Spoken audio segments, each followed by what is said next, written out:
Thank you, Steve, for your introduction. And I'd also like to thank my teacher, the 16th generation Grand Master of the Ueda Soko Ryū, Ueda Soko, for giving his blessing for me to do this presentation on a world stage representing the Ueda Soko Ryū. Some people might be wondering why I'm here. Who's that person in the first image there doing tea? After all, I don't sound or look very Japanese. So I'd just like to get into something a little bit light before I delve into the heavy stuff. So this bloke you see in the photo comes from country Australia, from a little town most people in Australia have no idea exists, called Toongabbie. And my trajectory towards the Japanese tea ceremony started in high school. In Traralgon Secondary College. I didn't know what I was going to do with my life. The biggest promise of getting out of my situation in country Victoria was sport, and I also enjoyed art and music and philosophy. But one day, I think it was in maths class, we were allowed to put tapes on and listen to music during class, and someone put on the new Beastie Boys album. It was called Ill Communication, and in this album, MCA, who's the centre figure in this image, sadly passed away a few years ago, started changing his own trajectory from being sort of sex, drugs, rock and roll to something a bit more at a divergence from his past, and that was Tibetan Buddhism. And he started to weave these concepts and themes in the lyrics of his songs. One of the songs that really hit home was called Bodhisattva Vow, and I shall quote, "For the sake of all beings I seek, the enlightened mind that I know I'll reap. Respect the Shantideva and all the others who brought down the Dharma for the sisters and brothers. I give thanks for this world as a place to learn, and for this human body that I know I've earned. And my deepest thanks to all sentient beings, for without them there would be no place to learn what I'm seeing. There's nothing here that's not said before, but I'll put it down now so that I'll be sure to solidify my own views, and I'll be glad if it helps anyone else out too." With that sentiment, I'll start the presentation, but from this lead, I was given a whole new world to explore, to start studying Buddhism, and I soon found Zen, and in Zen literature I found lots of examples of the Japanese tea ceremony. And I was surrounded by tea at an early age because my dad prefers that beverage, and I started studying Japanese because of this interest, which led me to get a scholarship at university, go to Hiroshima, and discover in the third week a school of tea called the Ueda Soko Ryū. So that's the trajectory at which I come to you today, and the sentiment with which I'd like to commence the presentation. The definition of chanoyu and tea, which all schools share in my view, is where I'm going to kick off. And so what I'm doing here is trying to lay ground for what I understand chanoyu as, and what all schools share in common. And from there, I'll start to show you the particular, or attempt to describe the particularities of the Ueda Soko Ryū. So tea is an aesthetic practice. It's aimed at bringing people together to apprehend the real. In this pursuit, nature is the ultimate teacher. While immediate realization is available to all, formal training gives the student of tea access to the experience of the mundane and transcendent undivided. Tea is an aesthetic practice. It's aimed at bringing people together to apprehend the real. In this pursuit, nature is the ultimate teacher. While immediate realization is available to all, formal training gives the student of tea access to the experience of the mundane and transcendent undivided. It's pretty obvious that Zen underpins this definition, which is intentional. Chanoyu was birthed out of Zen culture and deeply informed by its philosophy and principles. And Ueda Soko Ryū is no exception. Ueda Soko himself learnt from the 111th patriarch of Daitokuji, Shunnoku Soen, as did Furuta Oribe, Ueda Soko's teacher. Of course, Rikyū had a very close affiliation with Shunnoku Soen as well. And when we practice at Wafudo, as one example of this, we start in the Mizzya. So when we enter our practice space, this is what you see. Of course, everything won't be as perfectly set up as this. You have to do that yourself when you get in there and get going. But as soon as you open the door, you look up to the plaque that says Mizzya. And Mizzya comes from Zen monastic life, where monks would purify themselves with water before going out and doing meditation or their daily chores. So with our tea practice as well, we start in the Mizzya to purify ourselves, purify our utensils, before going into the tea room and practicing or conducting a full tea gathering for guests. One other aspect that the current Grand Master likes us to do is on the right side, there's a little slip of paper, a colour print of Shunnoku Soen. So we pay our respects to the Mizzya and then pay our respects to Shunnoku Soen, from which the transmission of Zen came and was passed on to Ueda Soko, and which somehow lingers in our practice as we approach it at Wafudo. From that common understanding of chanoyu, well, from that view of chanoyu as I see it as held in common with all schools, most people will be aware that there's two streams of chanoyu: the merchant class schools and the warrior class schools, the merchant and military influence schools. And there's a different flavour in the way that they conduct their tea. There's a few things, this is totally my understanding from my experience over the past 23 years of practicing tea about the difference in expression of chanoyu in the merchant class schools and the warrior class schools. A concrete one first up is the way that the tea gatherings are structured, so the flow of a tea gathering. Rikyū's ideal was to keep everybody in a very small, dark room for the entire duration of proceedings. So here's his Taian Chashitsu here on the left. It's a two-mat tea room, it's only two windows, and it would have been very cramped would have taken quite a lot of cultivation, perhaps in the Zen sense, if you will, to be able to, in the warring states period, be next to somebody for the entire duration of a tea gathering in full trust in that unforgiving atmosphere. And for the warrior class, it was a bit too much. So after Rikyū's death, they immediately started opening up the space of the chashitsu, the tea room, and made it bigger. Oribe kicked this off by increasing the size of his preferred chashitsu to 3.5 mats, and Ueda Soko followed suit. This is one of Ueda Soko's tea rooms called Ensho, which still exists at Wafudo in Hiroshima. And this is actually 4.5 mats. But you can open it up on the left. You can see there's an extra tatami mat and a partition, so you can actually make it wider and open it up to make a bigger space if you wish. And people weren't expected to stay in the same place for the duration of a tea gathering. In warrior tea, people changed rooms for different parts of the tea gathering. So the best example is koicha would be prepared in this wabi environment.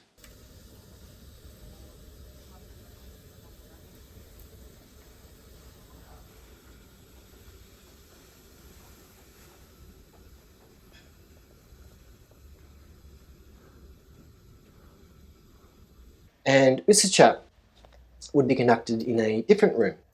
So this is the kusari no ma. Kusari means chain, and you can see the chain hanging from the roof there, suspending the kettle.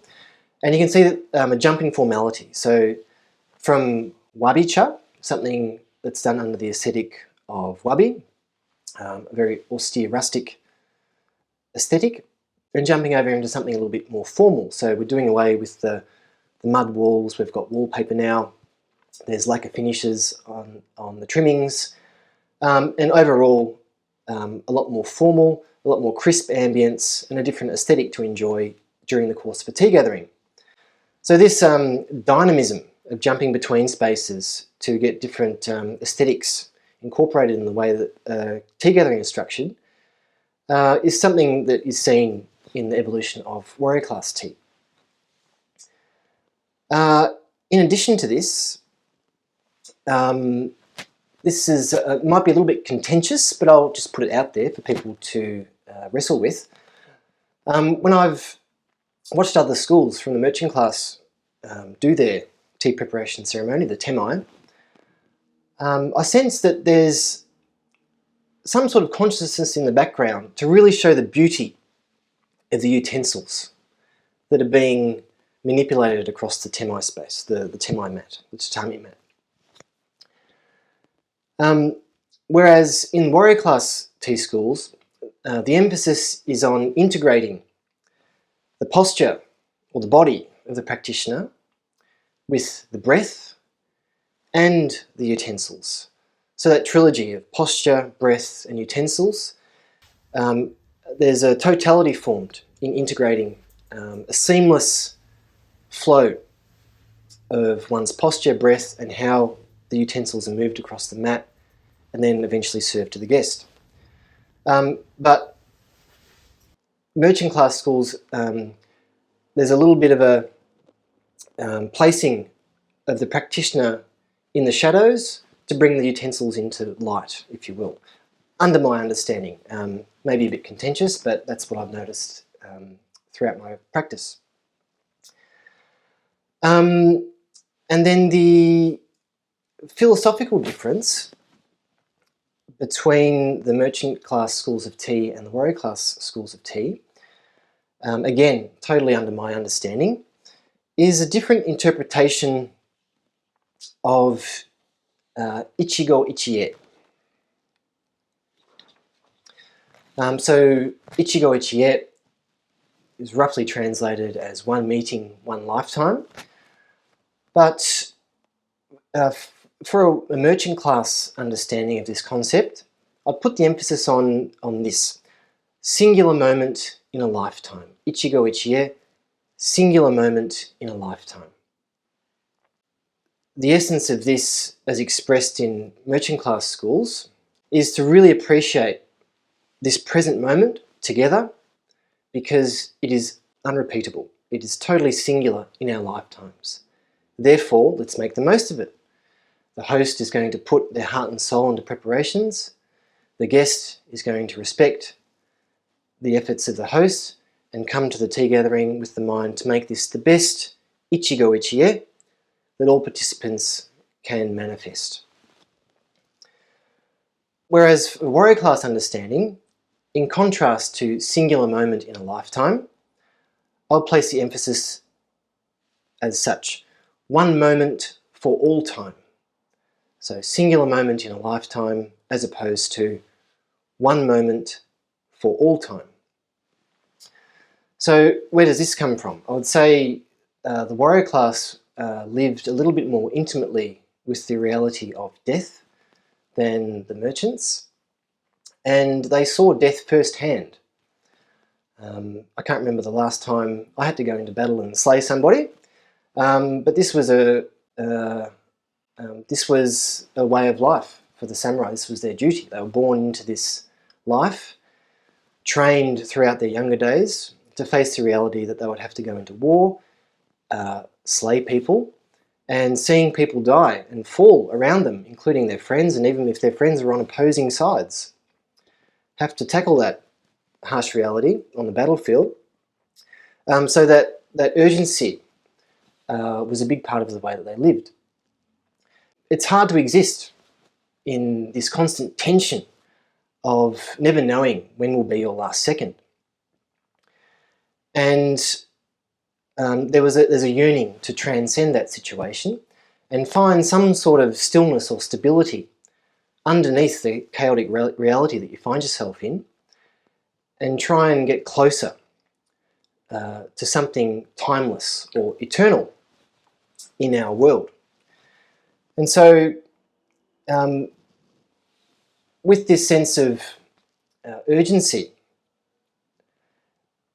when the samurai had a moment to experience themselves just sitting in nature, they would attune themselves very intensely to all their senses and the experiences that they have, because it may be their last.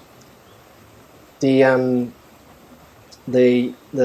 sensorial glory of their surrounds, which is of course manifested very well in the tea room.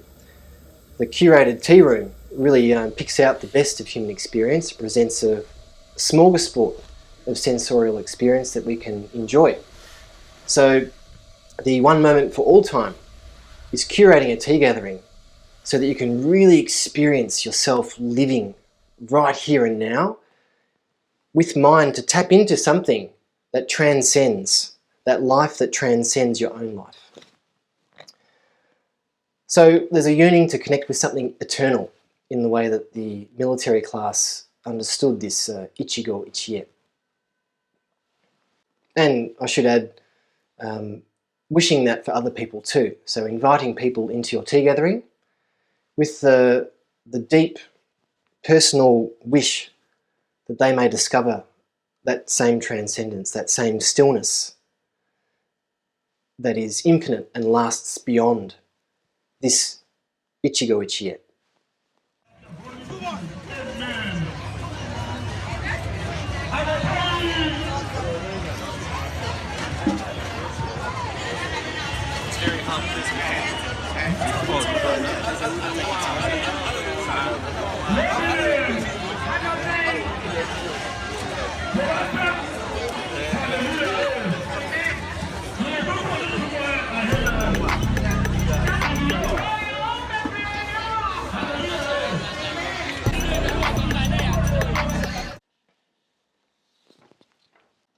From there, we have the Ueda Soko Ryū, which is a particular school within the warrior class schools of tea. My understanding of the Ueda Soko Ryū and its raison d'être, its reason for being, is this. The Ueda Soko way of tea is a martial form of self-mastery dedicated to peace. The practitioner learns to harmonize the pursuit of beauty and excellence with a world of ceaseless change. The Ueda Soko way of tea is a martial form of self-mastery dedicated to peace. The practitioner learns to harmonize the pursuit of beauty and excellence with a world of ceaseless change. In the word ceaseless, I'm trying to capture some of that urgency of the reality of warrior class life. So to unpack my interpretation of the essence of the Ueda Soko Ryū, I'm going to talk about three different aspects, three central aspects from which I think we can really see the characteristics of the school.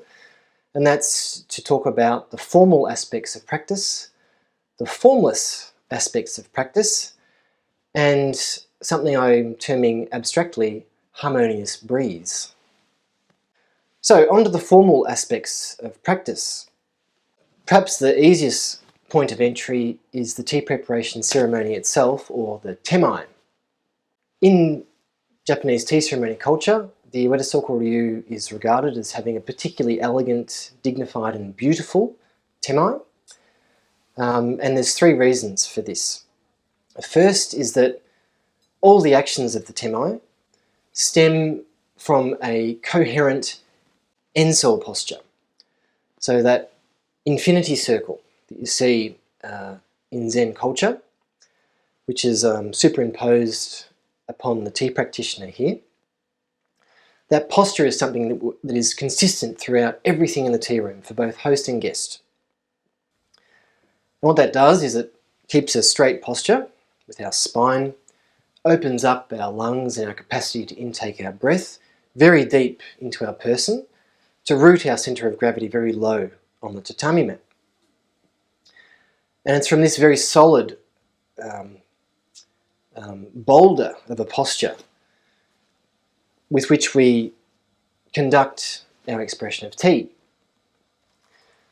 Then from this enso, when we go to reach for something on the temai mat or move it across the tatami or scoop water, we do it with very direct efficiency of movement, and our body, the forms of our body and the geometry of our body takes the shape of straight lines. So straight lines with maximum efficiency of movement is the second characteristic of the Ueda Soko Ryū temai. So you can see here me manipulating the hishaku towards the hanging kettle, and the point from my elbow to hand to the cup of the hishaku is aligned in a straight line.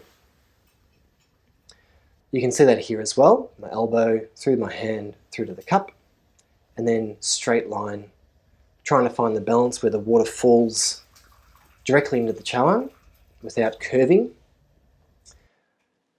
When we refold the chakin, the purifying cloth, it's also brought to the centre of the posture, taken straight up to emphasise this crisp, refreshing sense of strength in posture and ambience that we create with our forms. When we put the lid, it's through everything. You can see these are very small details now I'm talking about. Put the lid back on the tea caddy. There's a direct reflection with the straightness of the horizontal chashaku, tea scoop, and the lid of the tea caddy. And then the bottom, and the chawan itself, and the tatami. All these different layers in harmony, straight, horizontally and vertically. And the third aspect of the Ueda Soko Ryū temai, which lends itself to this elegant, dignified beauty, is the harmony with the breath. So there's an emphasis on the breath flowing from inside the practitioner to out. And what does that mean? When we whisk the tea is probably the best example. We take the chasen, and as we brush the chasen, the tea whisk through the matcha to create the bowl of tea, we're starting from close to ourselves and whisking to without, whisking away. So what that does, even if I move my hand quite abruptly now as I'm talking to you, I don't really choke on my breath as I'm doing this action. But if I'm whisking in, I'm finding it a lot more difficult to keep on talking at a smooth pace because this from out to within action doesn't let the breath flow as much as it would as if we're doing this in to out movement.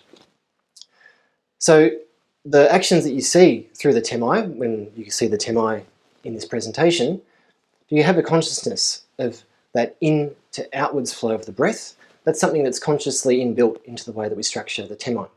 So these 3 points of the enso posture, straight lines, and the in to outward flow of the breath are the 3 characteristics which give this very dignified, elegant sense of beauty in our expression of tea. The further question remains, beyond the pursuit of beauty, why would we do this? And my understanding of why the postures are refined to the point of excellence is to put ourselves in touch with a stillness, that ceaseless change that underlies our being here. So if you can integrate your posture, breath, utensils, and the way in which you conduct yourself in a tea room, with your physicality, you can start to tap into something eternal. So like when people might be able to get a sense of this stillness by recalling a moment when you wake up before other people. So you're the first up The world hasn't awoken outside yet. And there's this sort of humming, very nice sense of still that you can feel and experience with striking vivacity. And that's something that you realise when you wake up before everybody was existing before you woke up and will continue to exist when you go to sleep that night as well. And this sense of something eternal that we're trying to tap into with the way that we conduct ourselves on the Temai mat.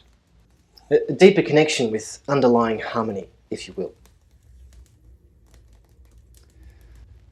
The second formal aspect of the Ueda Soko Ryū is something quite personal to Ueda Soko himself. He was very well known in his lifetime for his garden design. He designed many places of scenic beauty in Japan, from Nagoya to Tokushima to Hiroshima. And his style of garden design was called the Gyokukan style. So Gyokukan is actually the name of a person. His name in Chinese is Yu Jian. He was a Chinese painter. One of these examples is here on the screen now, who lived in the late Southern Song dynasty to the early Yuan dynasty, which is around 13th century. So he was quite a popular painter in Japan, especially in the Momoyama period, the late 16th century in Japan. He was very popular, particularly among the military class. You can infer what that is as I describe his style of painting, but he depicted nature in this very primordial, dynamic fashion to try and evoke some sort of this like a Big Bang essence that's left humming through nature, through the waters, the rocks, the boulders and the trees. And I guess this strength and the awesome power, the sublimity of nature is something that the warrior class really enjoyed getting close to, because it helped them find that sense of transcendence of their situation. And they didn't stop at admiring the paintings, they actually tried to create these paintings in their garden designs, Ueda Soko being one example. So here's actually just one photo I took in April when I was in Nagoya. First time I got to go to Ninomaru Garden in Nagoya Castle. It's been manipulated a little bit since Ueda Soko, well, not a little bit, a lot since Ueda Soko's time, but we can still see some vestiges of what he did. For the Second World War, they reclaimed some of the lakes and ponds to use this garden as a training ground, for example. So we can't really see it as Ueda Soko left it, but we can certainly see some of his rock formations and the way that he placed his stones to evoke this Gyokukan style. You can see some of the reclaimed water before the stones there. It would have been an old lake bed. This is in the grounds of Tokushima Castle in Tokushima Prefecture in Shikoku. Ueda Soko lived there for around 3 years and designed the garden there. And this garden probably has the best example of one of the recurring themes in his garden design, which is a stone bridge or a crossing bridge. So you can see the stone bridge there. This evokes quite a strong, unforgiving atmosphere. And some of the old plans of his garden design, this is from the Ninomaru Garden in Nagoya Castle. You can see from one of the main pavilions on the castle ground, there's this crossing bridge to the garden itself and the central island in the big lake in the middle of the garden to a little pavilion here. So this crossing bridge is something that was very common throughout his garden designs. Here's a design from one of Ueda Soko's wafudous, if I can make it like that, Wafudo was the name of his tea pavilion in which he conducted tea. He built one, the first one in present-day Wakayama, and also in Hiroshima when he transferred to Hiroshima with the Asano family. He first served them in Kishu, which is current-day Wakayama, built his first Wafudo there. Then after transferring to Hiroshima Prefecture, built the second Wafudo in what was then called the Geishu domain with the Asano clan. And both Wafudos featured this crossing bridge. In present-day Wafudo, this was originally the secondary residence of the Ueda family, but that's all that got left after the Meiji Restoration to the Ueda family. So from 2007, there was an effort by the current Grand Master to restore the current-day Wafudo towards some sense of what Wafudo was like on the grounds of Hiroshima Castle. Don't have as much land where we are now, but he did a pretty good job. Here's a sense of those crossover bridges, stone bridges, which is in the central garden of present-day Wafudo. This is the Shoin Yashiki, or the reception hall, and the reception hall overlooks this stone walkway. And just this stone walkway will go underneath a crossing bridge from the reception hall to the Wafudo complex of tea pavilions. So again, this walkway is a theme.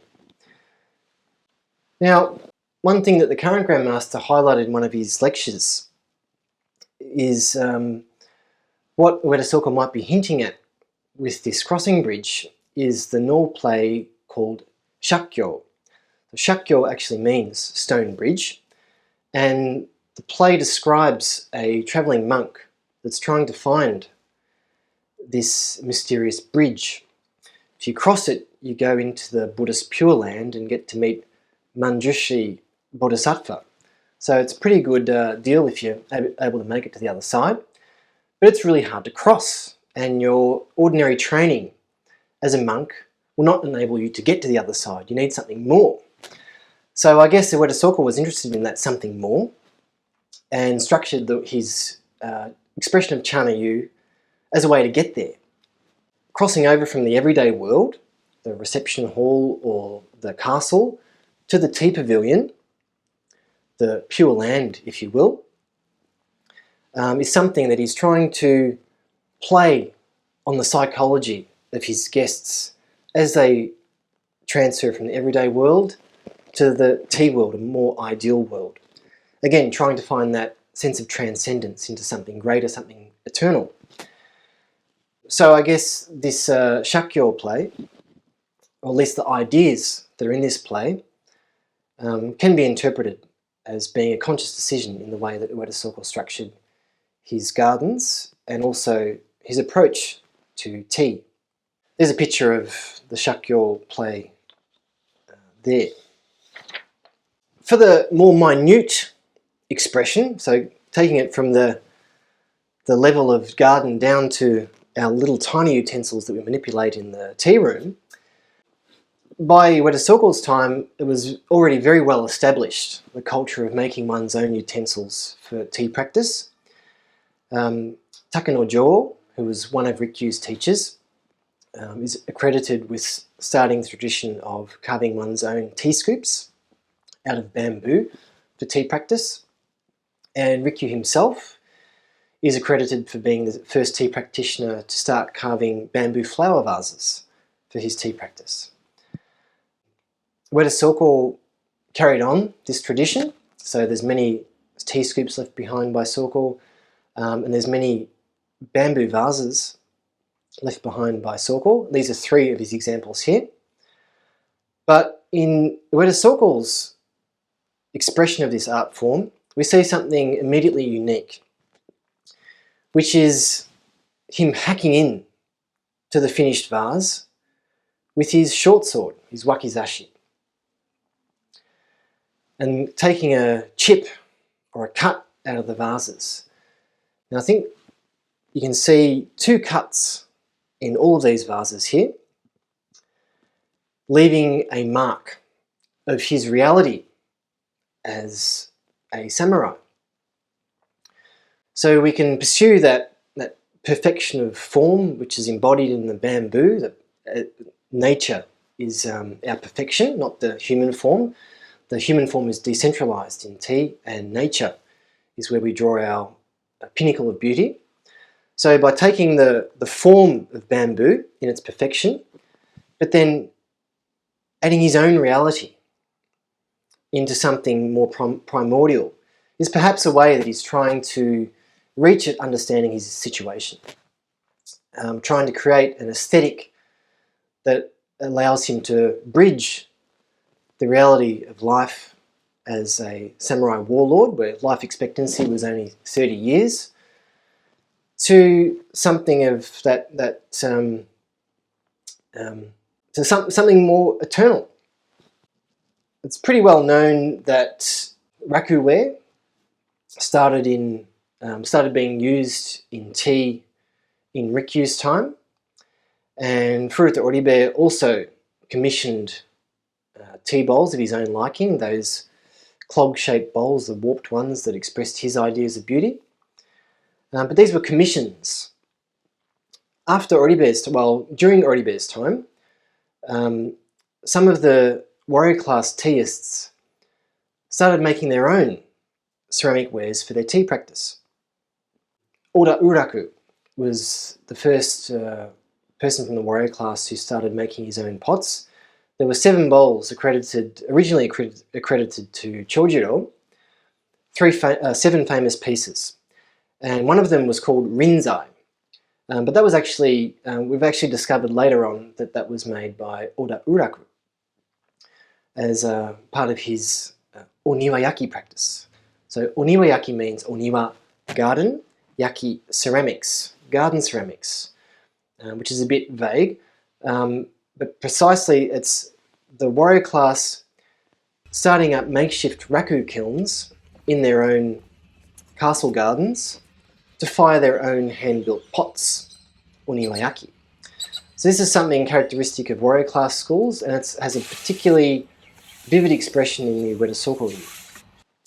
So here's one of Ueda Soko's oniwayaki pots right here. This is called satemo, the name of the bowl. And we can see a reflection from his bamboo vase and the pot itself. So again, to finish off the piece, he's lopped off some of the clay from the sides, leaving the scars of battle, if you will, in the side of the pot. Here's the foot ring. So again, it looks like one of those like primordial rocks that he was building in his garden. So again, trying to evoke some of that sense of the awesome power, sublimity of primal nature, and trying to get close to that in order to transcend oneself in the tea room. Here's an example of one of his chaire, tea caddies.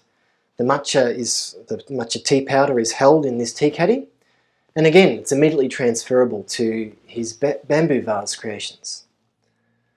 Those harsh lines cut down the side of the piece, intermingling his reality in everyday life with his ideas of beauty, creating something like a moral aesthetic. I should tell you the story of satemo. When this piece was presented in the chashitsu to one guest on one particular day, the guest was so in awe with the piece that they said, "Satemo," or "Oh my," in archaic Japanese. And I guess it must have been a really cool moment, and from that day on, the name stuck. So this piece was named Satemo. Oh my. My own satemo moments, when I first started getting into the oniwayaki culture of Ueda Soko Ryū, came most profoundly when I discovered the works of this guy, our 4th generation grandmaster, Ueda Sawamizu. Now this bloke has to be one of the most underrated contemporary artists of all time. Like, you could find this in the gallery today and think it was made by some snotty-nosed, irreverent European ceramic artist trying to do something cool, but actually It was done 350 years ago already, and we're living in the shadow right now. Look at this masterpiece, a freshwater container by Ueda Soko. Perhaps my favourite piece of contemporary ceramics, transcending time right to our time right now, is this beast, this mizusashi, which in my humble opinion is the greatest piece of tea dogu ever created by human hands. So what do you reckon? Diamond-shaped freshwater jar by Ueda Soko. Another great exponent of oniweyaki was Ueda Shoto, a much more recent example of oniweyaki. And he's living after the influence of omotesenke on Ueda Soko Ryū through the Middle Ages of our school. We had some omotesenke teacher come and help out with proceedings. And so there was a little sharing of information between Omote and Ueda Ryū. And you can see perhaps here an influence of rakuware as preferred in the Senke schools. Here's another example of one of Ueda Shoto's pieces here. So there's a rich tradition of creating one's own pieces for tea. So not stopping at commissioning pieces, but really getting hands-on in your own very personalised expression of your understanding of the aesthetics of tea and trying to communicate that to other people with wish that they might find something that you've found in your own tea practice. I'm going to return to the crafting of chashaku to finish off this little section on Ueda Soko's creations. These two bamboo scoops are given the name tekigakure, which means waiting for the enemy. It sounds like an 80s Hollywood film or something. But they were made by Ueda Soko when he was waiting for his enemy to approach in the early stages of the summer campaign of the Siege of Osaka, which happened in 1615. Now, Ueda Soko was 53 years old at this time, so he was a seasoned warrior. He'd already lived life expectancy by 23 years, and he was leading his own battalion. And to set an example for his squadron, he retreated into a bamboo grove, which actually is related to his Zen name. His Zen name was Bamboo Hidden, which refers to the shadows and light interplay in a bamboo grove. He's hid himself in there, found a beautiful specimen of bamboo, lopped down the log, and carved these two chashaku. So this is an extremely intimate look at how he wove his life as a warlord with his tea practice. So basically inseparable by this time in his life.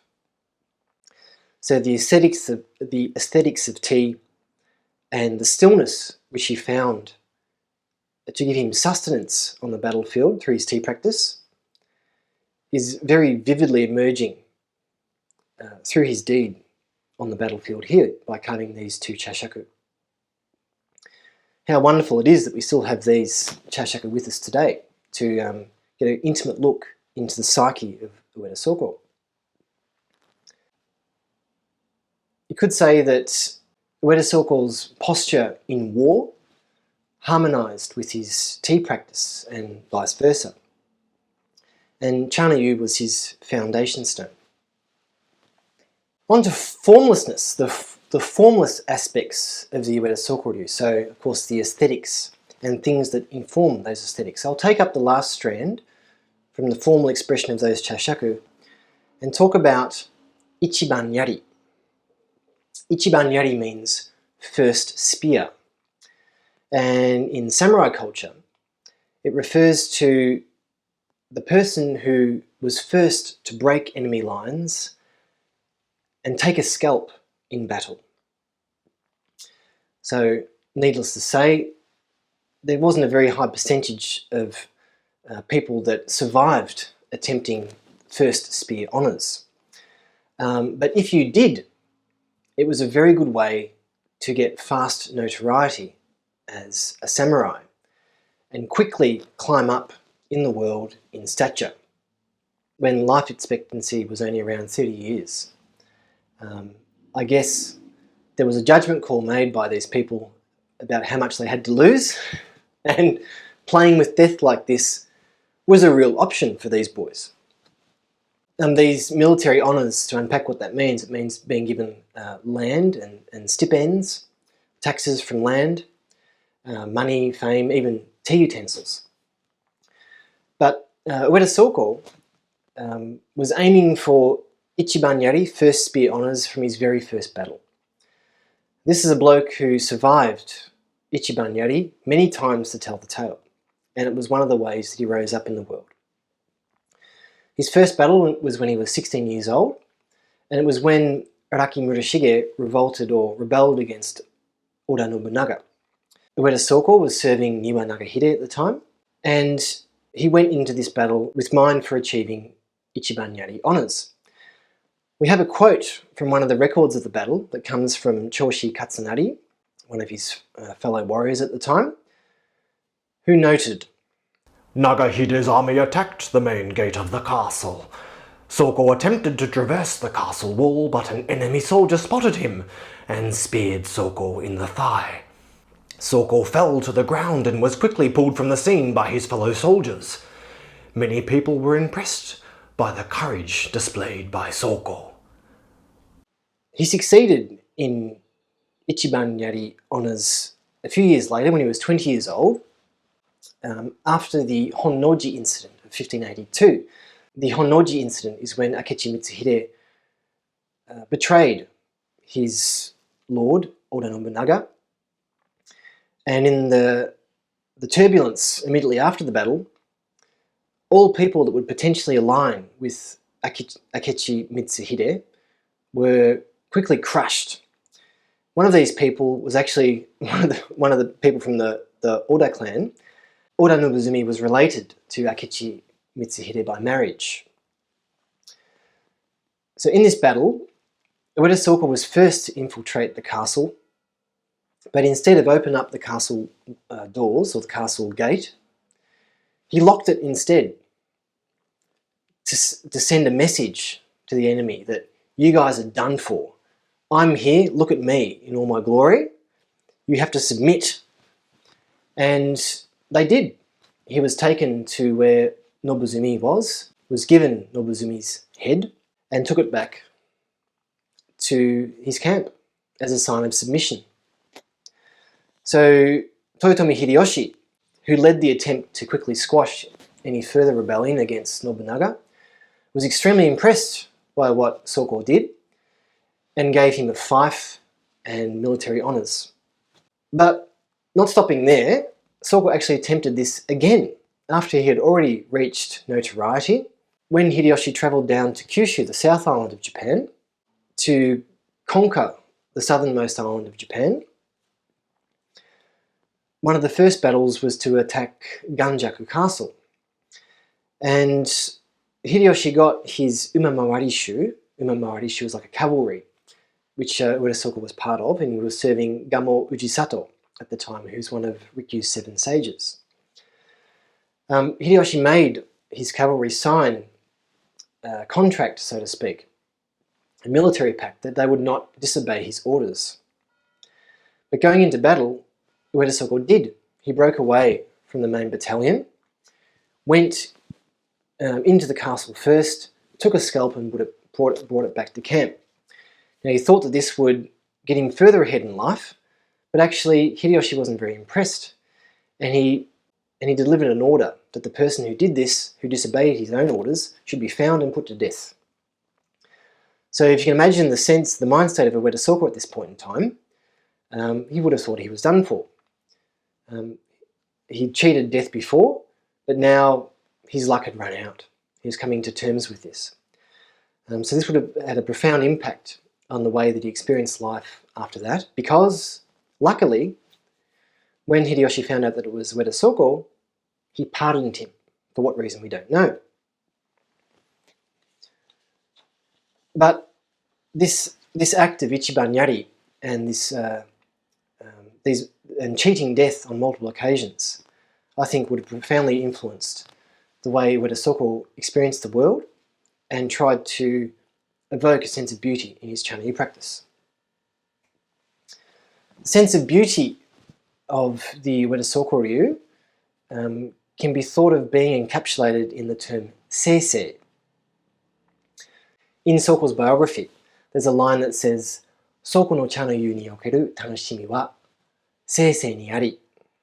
So that seisei comes out in the line, "The enjoyment of Ueda Soko's tea can be found in its pure, embracing spirit."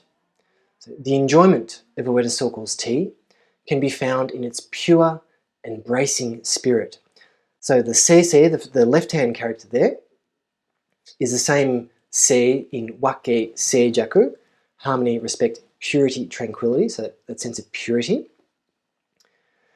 And the other sei is shizuke-sa, or stillness. The way I've translated, pure embracing spirit. So if I can try and give you a sense of what this pure embracing spirit is like, hopefully you can glean something of this by watching the temai in the videos that I provided for both the Koichi and Usucha temai. But some of the more concrete examples, it's very hard for me to communicate the sense of smell through the screen. But there's incense in the Ueda Soko Ryū, which is a remake of Ueda Soko's preferred recipe for rolled incense, the neriko that we use in the hearth. The fragrance that this gives off, if I was to try and describe it to you in terms that everybody can understand, is imagine yourself being in the middle of a pine forest and that almost overwhelming freshness and purity in the air of the smell of pine hovering and cutting through everything. So you're being enriched and almost purified just by being there. But yet, in this seisei incense, there's a softness, there's musk in this. Of course, there's not musk in there today, but there was in the past. There's this soft musk scent, which is, of course, also very strong, almost primordial, sublime sensuality in there, like the rocks and this nature that you could see in his gardens coming out in this fragrance, at the same time that this freshness of a pine forest is cutting through things. So hopefully that gives you a sense of what this incense smells like.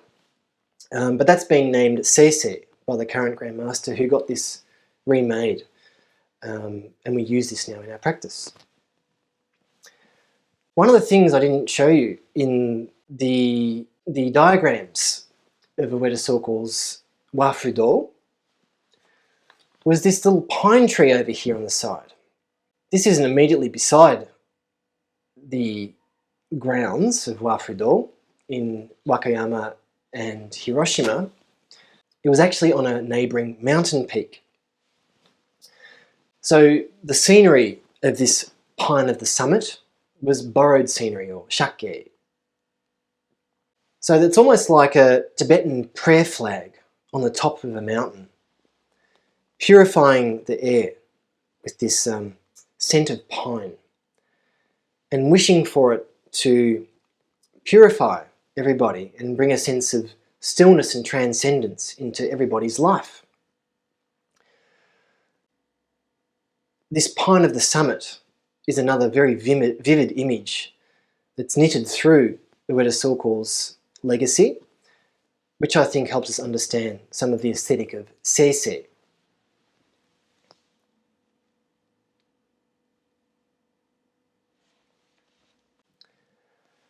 Alright, so from these are the formless aspects of practice, trying to evoke some of the sense of beauty and the ambience that we're aiming to evoke in ourselves and hopefully transmit to others when we're doing our tea practice.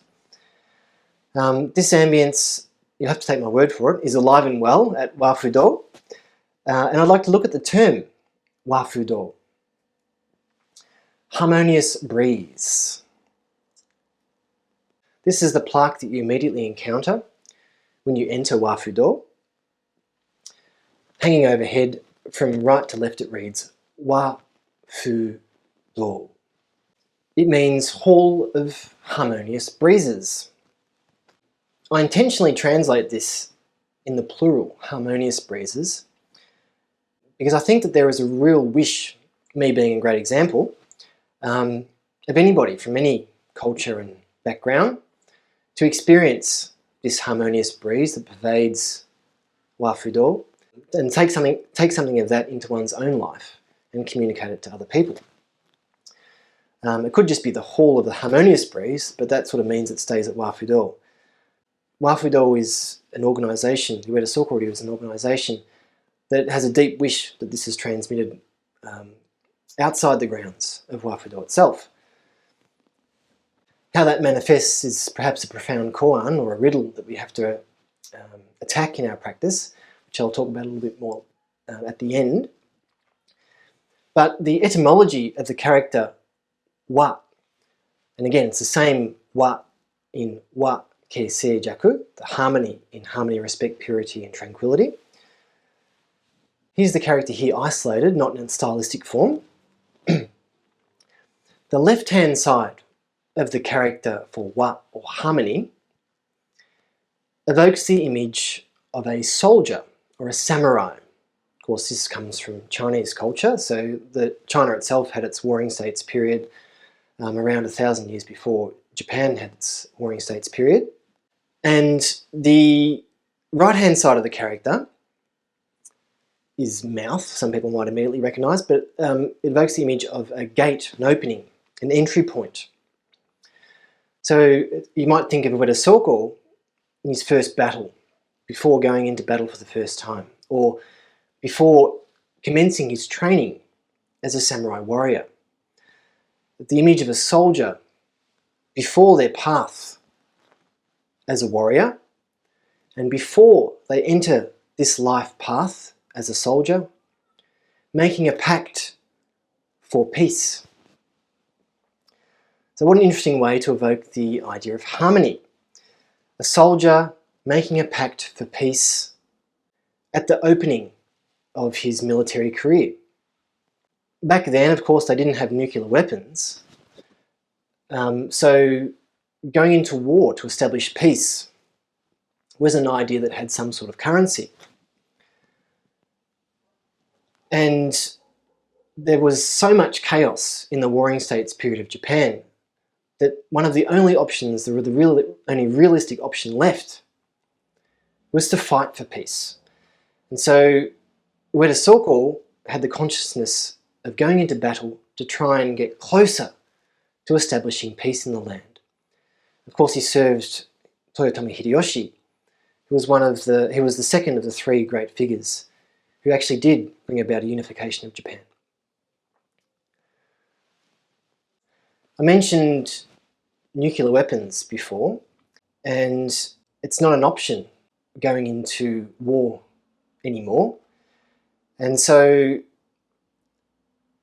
part of the destiny of the Ueda Soko Ryū, as I said, is to transform our military history into a different fight for peace. Hiroshima is the home of the Ueda Soko Ryū, and when we hear the word Hiroshima, perhaps the first thing we think of is our human history, the first time that we used nuclear weapons against ourselves. And the current Grand Master was born only 2 months before this bomb was dropped on the city of Hiroshima. He was living there, but his mother followed the wisdom of her parents and retreated to the country because there was a real threat that there would be bombing. Ueda Soko's grandparents weren't as lucky. They were killed in the blast, and his father, searching for their bodies, died soon after. So it's almost as though the Ueda Soko Ryū and the beauty and its history and its message has been resurrected from the ashes and now finds itself with a global presence. I myself have 35 students in all different countries around the world practicing the Ueda Soko way of tea, communicating its message of peace. So I think this is extremely interesting history that gives Ueda Soko Ryū quite a strong characteristic in its expression of chanoyu. It's almost trying to transcend human history before nuclear weapons and bring it into a world after our creation of nuclear weapons. The idea that we can destroy ourselves now, what do we do? Maybe the answer lies in the tea room. So this is just a few years ago, the 70th anniversary of the atomic bombing of Hiroshima. Ueda Soko doing tea for people on the morning of the 70th anniversary of the bomb in a place where his grandparents and his father died. It's an extremely profound message of grappling with the idea of having to transcend our history and our ability as human beings to establish peace in a different way.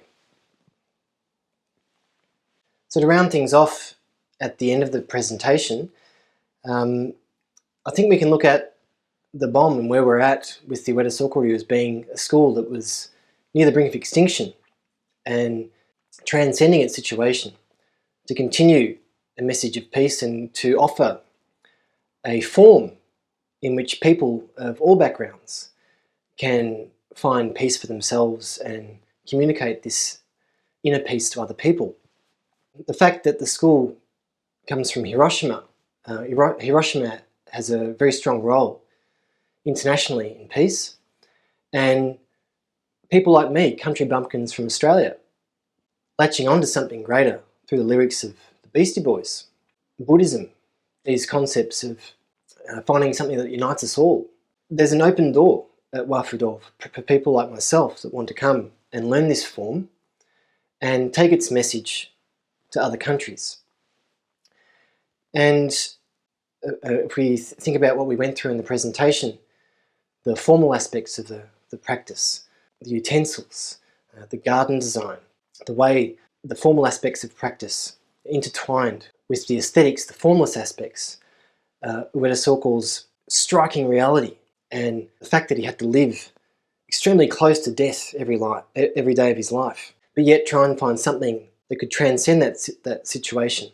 And then the fact that Ueda Soko chose the name Wafudo for his tea pavilion, the harmonious breeze, the warrior before the military gates, making a pact for peace before going into battle. Now those three things now united with the present, our current reality, is that it's no longer an option to fight for peace because there's a very real chance that we will terminate humanity. There might be a key in the Ueda Soko Ryū tradition of tea, and all schools of tea for that matter, into how we might better promote peace in the world. So here's to inner and outer peace through tea, and thanks for listening.